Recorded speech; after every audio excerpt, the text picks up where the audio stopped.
That was a game. That was find a way. Only thing you could say about that matchup, sincerely. And honestly, even that still might not be enough to be able to get the job done. Final score 17-10. Mizzou falls short, and Vanderbilt still have a college football playoff threat. So let's break it all down. Welcome on into SEC Unfiltered's postgame show. It's Cole Thompson here. Like the video, hit the ring notification, and subscribe to the channel because we talk Commodores football, we talk Mizzou football, we talk about the heartbreak, we talk about the triumphs, we talk about the trials and the tribulations and all that.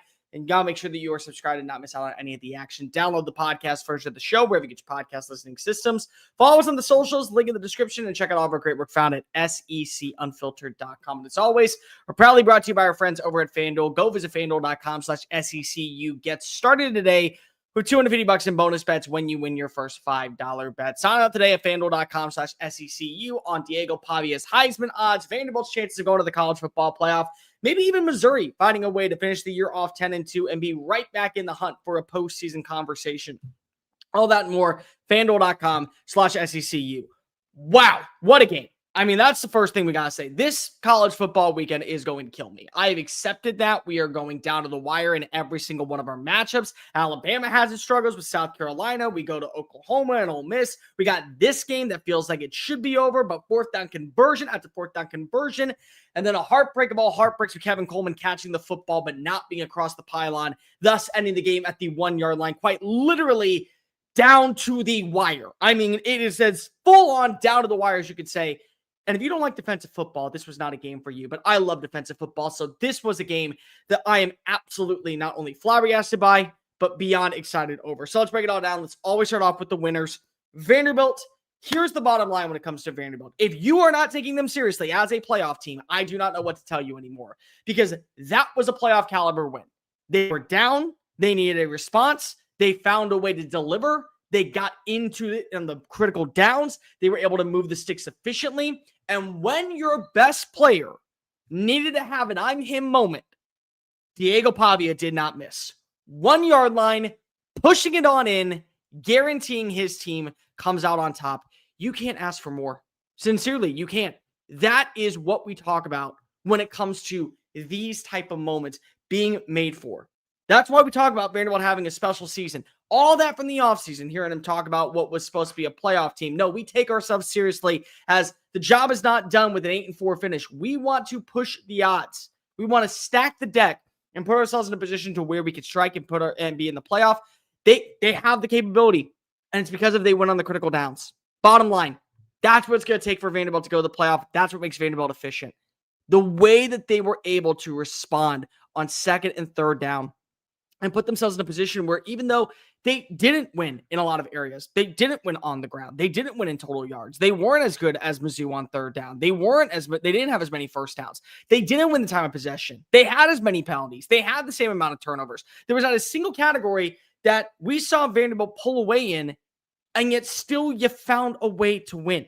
And we can talk about the Beau Pribula incident, and we will in a minute, but still, Vandy finding a way to be able to do this just speaks volume of the way that they followed the leader into the clubhouse. Multiple runs, multiple big-time shots downfield, the inability to be able to win with consistency, but still finding just enough girth and inertia to put yourself over the edge was the game. I mean, again, this was a back-and-forth battle. Defensively, nobody wanted to give a strike of distance. He had 2 field goals in the second quarter, and we were tied 3-3 at half. He had an interception to begin the game and then a turnover on downs to follow. He had a fumble recovery that puts you in a good position. Missed field goal. And then you get a touchdown to make it 10-3. And then you're able to go ahead and work the clock. Your best drive saved for the final bit of the game. 5 minutes, 44 yards, 9 plays, getting that 15-yard penalty with the roughing the passer call, which, again, we can argue if that was an actual roughing the passer call or not. Regardless, being able to guarantee that you put yourself in a position. Finding Eli Stowers on 3rd and 8, making sure that you go ahead and you negate the penalty, making sure that when Mizzou has a pass interference call and you put yourself inside of the red zone, you capitalize. Run after run after run. What was supposed to be a fumble at the 1-yard line, that wasn't a fumble at the 1-yard line. And then to push it all in the top pile, get a win like that, it just screams that this team is built special. That's what it is. I can't even describe it. It's one of these games to where you look back and you say, well, some of the stat lines have to be in favor of Vanderbilt. No, they weren't. It simply came down to two main elements. The clock was not in favor of Missouri, and you did just enough to get by the skin of your teeth. It's why I thought this was going to be a low-scoring game. Both these teams had the same identity in so many ways to where it just felt like, hey, if we do one thing slightly better than Missouri, we should come out on top. And even still, it wasn't enough. That still, they couldn't do anything at the same level. But they got into the red zone and they made the right play. The offensive line did not cater. The offensive line did not fall short. They were able to push ahead. And ultimately, that's what we got to talk about, is that somehow, some way, Diego Pavia and the Commodores are sitting 7-1. There's an opportunity for them to go 11-1, maybe even 10-2. But they put themselves in this position where they were able to get the job done. It's a credible win. And it's a win that speaks volume of the culture. It speaks volume of the locker room. It speaks volume of who you have as your leaders and how you go through your daily due diligence of processing the game and figuring out ways to be able to respond and putting yourself in a position where you trust the right leaders to be able to deliver in critical moments. And they did. You need a third down conversion, you get the ball to Eli Sauer's hands. You need to go ahead and find your way to push it across the pylon. You get the ball in Diego Pavia's hands, and he makes a play. Wasn't a lot of pressure. Wasn't a lot of big-time shots. Wasn't a lot of explosives. But, man, sometimes ugly, beautiful. That's what it was. Major, major, major credit to the fact that there were opportunities for them to bend. They came up big. A turnover on downs, forcing a fumble after you have a turnover. I mean, after you get a turnover, being able to play the small ball game and not shoot yourself in the foot on critical moments. All things that came back to help you. A missed field goal also didn't really hurt to help you too, because of, again, the final score would have been 17-13, but regardless, we're not going to talk about that. Just critical errors for you to be able to find those positions to be able to win and strike. I don't know if Vanderbilt's going to be a playoff team. I don't. Today they are. Today they're a top 10 team. They feel like a roster that certainly is built if they play this brand that's going to come back to bite them. They still have a game against Texas. They still have a game against Tennessee. They still have to play against two other opponents. I mean, there are still opportunities for Vanderbilt to find a way to mess this up. There are. I will be the first to say it. But today they are sitting at 7-1. Today they are sitting in a position where we can actually view them being in the hunt for the college football playoff. They feel like a roster that, again, even when they don't have their best punch, they're able to respond. Now on to Missouri. Missouri. And by the way, P5 Crawley, I really do need a Mizzou helmet. I'm waiting for it. If somebody wants to buy me one, I would love to get one. If not, eventually I probably will by Thanksgiving. I'll tell you what, before Thanksgiving, there will be a Mizzou helmet on here. I'm waiting for somebody from the MIZ faithful to go ahead and send me one, like the Ole Miss fan did, and the Texas A&M fan did, and the Oklahoma fan did. So that's the only reason why. Now on to Mizzou. Man, that hurts. I mean, that hurts in so many different ways. For starters, you lose Beau Pribula. I mean, I don't know if his season is going to be done, but it doesn't look good. And we could talk about that play. That is going to have to be reviewed by officiating. It did feel like it was a cheap shot. I'm not saying that it was entirely. You got to go back and look at it full on through, but I will say this. It did not look right. It did look like that somebody went after number 9, and eventually it cost him an opportunity to play the rest of the season. That stinks. I got to give a ton of credit to Matt Zollers, though, to come and step on up. Zollers, my apologies. For him to step on up and to be able to deliver a big touchdown pass inside the red zone, keep Mizzou's momentum moving in a situation where you didn't think you were going to be playing. I mean, at all. And then your drive to be able to kind of come on out in the fourth quarter and put yourself in a position when you had a couple of bad penalties and you get a couple passes off to James, you get a couple passes off to Kevin Coleman. Ahmad Hardy in the run game is basically obsolete, but it didn't matter because if you had just enough girth to kind of get you over the edge and then to find Jude James in the end zone. I mean, what a moment. What a moment for a kid that everyone believes is the future of this team and very well could. And the future had to arrive probably 1 year too early. Like, you got to give credit where credit's due.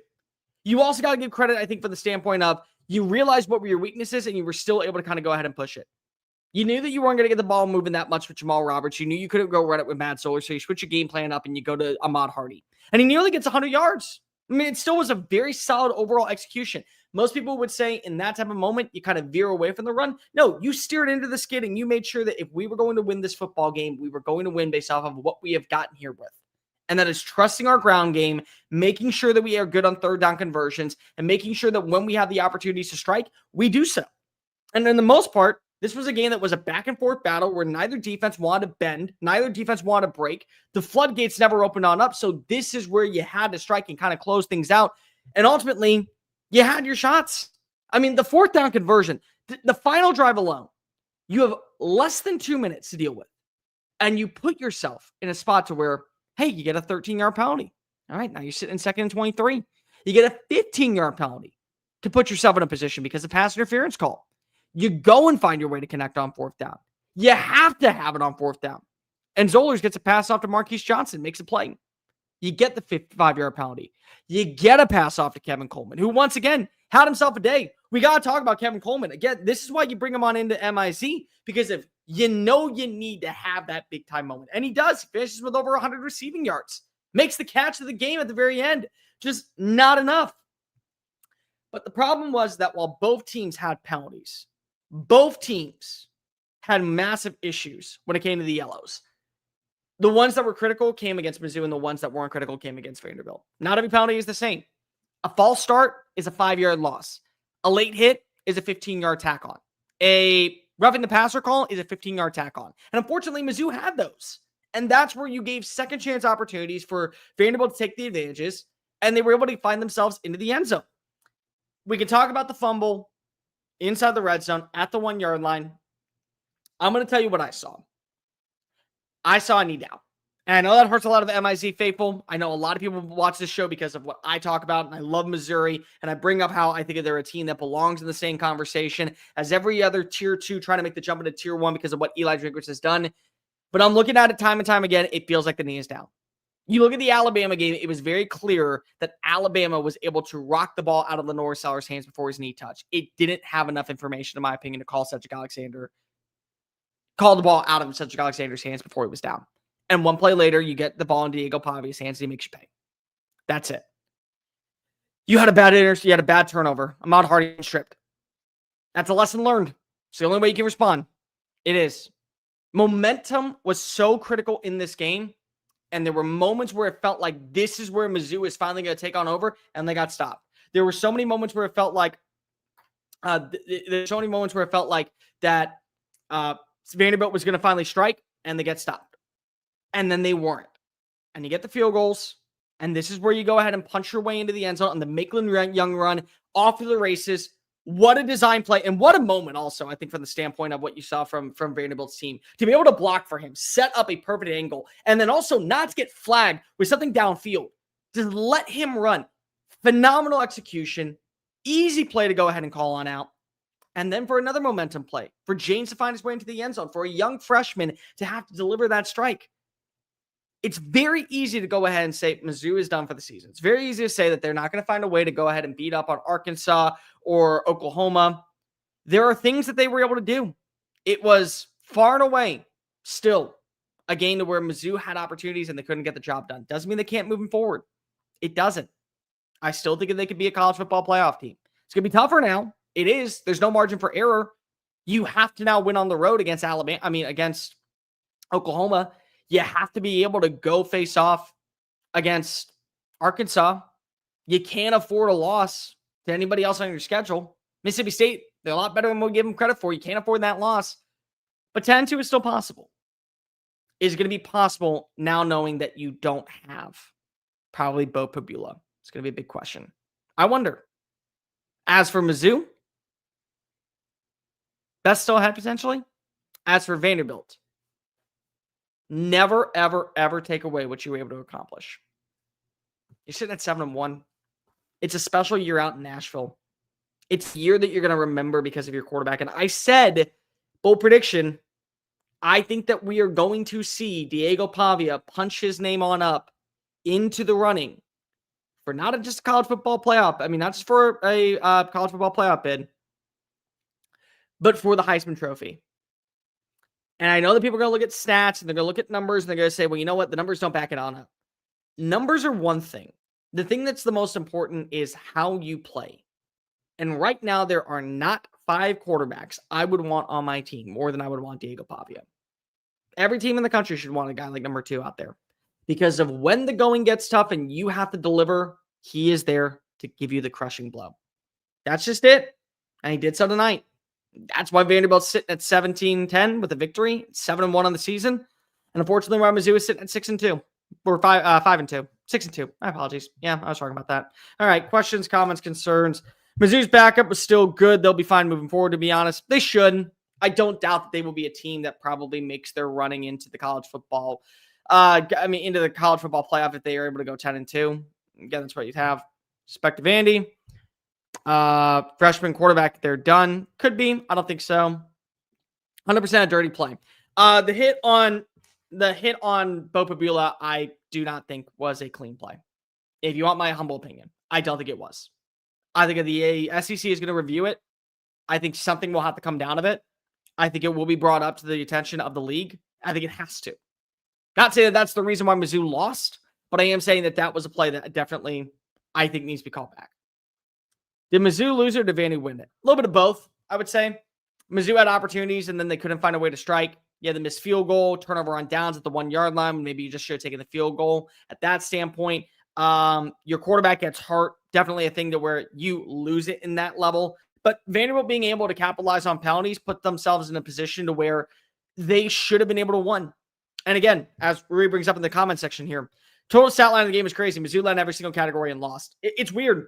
I mean, we've seen games like this happen before, though, guys. Remember last week when we watched as Texas lost in every single category. They were worse on first down. They were worse on third down conversions. They gave up more than over 340 yards of offense. They were terrible on fourth down execution. They got the game to overtime and they won. That's what it was. That's kind of what happened. Mizzou was able to win on third down conversions. They were better on fourth down conversions. They averaged more yards per play. They averaged more yards per run. They finished with more yards. They were equal in the turnover battle. They won time of possession. They had the same amount of penalties, and yet still it just wasn't enough. The problem was, if you really want my humble opinion on the game, is that Vanderbilt won in two areas: the penalties that were called against them and the physicality. They had to have so many moments to be able to get into a position to strike. And they did so. That really is the difference of this game, is that Vanderbilt had opportunities, they took advantages of it, and they were the more physical team at the critical moments. That wasn't it for Mizzou. Mizzou had the worst penalties, and unfortunately, they weren't able to capitalize in the critical moments. That's kind of it. And also, as Rami wants to bring this up, because I guess Texas tied the game against Mississippi State, so now I got to go back and watch the entire fourth quarter. They finished the game. That's kind of it. They had an opportunity to make sure that they put themselves into a position where they got points done and they were able to move the ball into the right spot where they connected. That was it for Vanderbilt this game. And Mizzou didn't do that. Mizzou had multiple big-time plays. I mean, the final drive alone, for a freshman quarterback to come on in that environment against a top 10 team, where I can tell you what, it felt loud. It felt like an atmosphere that probably is not common out in Nashville.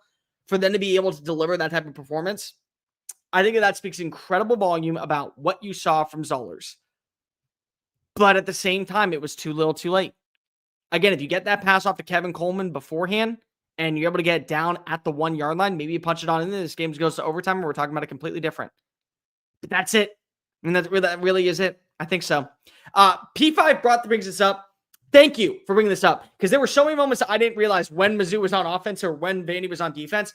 The black and white, having the black helmet with the white tops and the the white helmet with the black tops, very, very, very, very, very confusing. And I get it. It's a home game. It's a blackout in terms of what you wanted for Vanderbilt. You're the away team, but it was hard.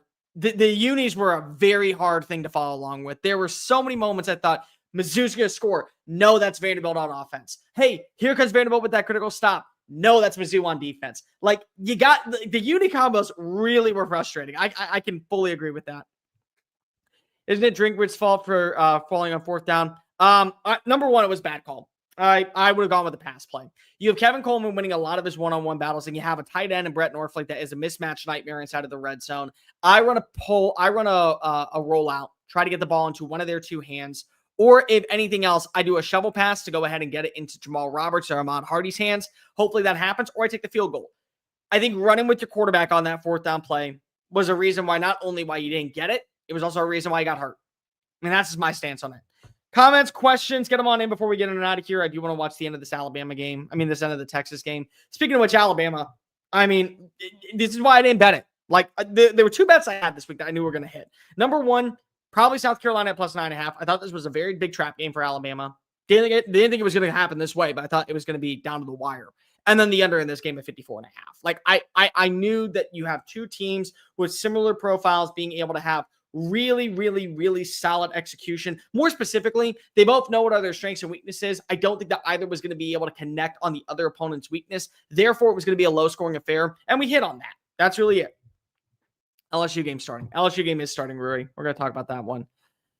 Mizzou could have used a Vandy game day kick field goal, $500,000. Yeah, could have. You got to feel bad for that freshman kicker. I know it's not his fault because thought that Craig was going to be here all season. I've had many Mizzou fans tell me in the chat on multiple occasions, special teams are really big. We cannot trust our kicker to have to deliver. And honestly, after last week to go have that game end in overtime, and it probably should have never ended in double overtime, but he misses the kick. And then you got to trust Pribula to go ahead and get you that victory. Yeah, that's frustrating. I could say so myself. That probably is one that you want back. Not having a good kicker is probably is critical, and it hurts you in this game. Because if you make that kick, it's at least 17-13. Does momentum change your way? Now you got Vanderbilt driving the entire ways of the field. You don't give them a midfield positioning spot. So that's another big time deal. Could be the case. Again, I will say this before we end the stream here. I think Vanderbilt's in a great position. I do think that they have an opportunity to close out the year. They've already beaten LSU. They've only lost to Alabama. They close out their year with Auburn, Kentucky, and Tennessee, and Texas. They should be able to win at least two of those games, if not three. Texas will be very interesting because if it's on the road in Austin, I do think they are going to beat Auburn. Kentucky, they should win. It really comes down to that Tennessee game. That might be one that we talk about in the college football playoff. As for Missouri, I think that they also could be in the college football playoff at 10-2. Now, they would probably have a weaker resume because of who would be your signature win over. Is it Auburn? Would it be Oklahoma if they're still as promising at the end of the year? I mean, who is that team that really comes out on top? But that doesn't mean that they can't get in. There were multiple moments last year where we look at like an SMU team. They didn't have a signature win, but they did just enough, and they were 11-1 going into the ACC championship where they punched their ticket in. So Mizzou has no margin for error, and that game against Oklahoma may very well be a playoff eliminator for one side, but still, they're alive and well. They can still get the job done. They also got to beat Texas A&M, which, again, that will be really interesting to see what happens in 2 weeks when they face off against them. Who do you want to win, A&M or LSU? I don't really care either way. I think from a standpoint of if I was an MIZ fan, I'd want A&M to win because if I beat A&M, that would be my signature win. You know what? That is the signature win. My apologies to Mizzou fans out there. I didn't really look into that. That was the signature win. Probably that. Me personally, I'm not a dog in the fight. If A&M wins, I probably would say that's really, really promising for the conference to have 4 teams in the college football playoff guaranteed. If LSU wins, they're going to have to beat Alabama. I mean, simply put, they're going to have to beat Oklahoma. And both those games are on the road. And I'm not sure that that's possible. I genuinely don't know. But I'm not also rooting for a conference standpoint. What I am rooting for is somebody to get me a Mizzou helmet and somebody to get me a South Carolina helmet. That's what I'm rooting for. And a Vanderbilt helmet. Especially my Vandy people that have recently joined the crew. We were well on Diego Pavia fighting for his Heisman Trophy odds last season. Yours truly was even the one that came up with the nickname Baba Yaga because he is the boogeyman and he puts people out of their misery. We're going to end the stream right now. But before we do, let me tell you about my friends over at FanDuel. Guys, we are going to see potentially one of the biggest names in college football make their running to the Heisman Trophy presentation. And it is not one Mr. Arch Manning. No, it's Diego Pavia.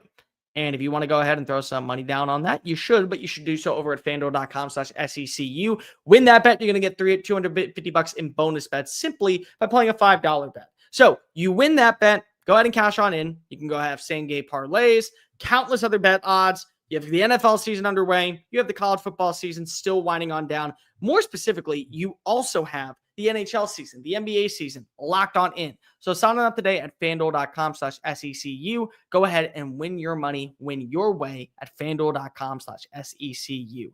Final score 17-10. Mizzou versus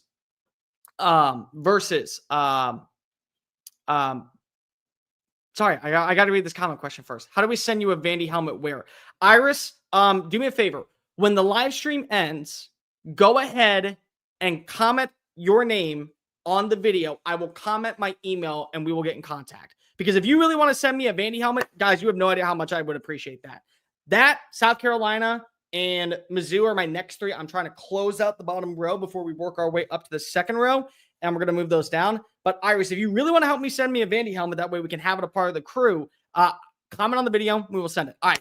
Now, final score. 17-10. Vanderbilt. College football playoff hopes. Very much alive.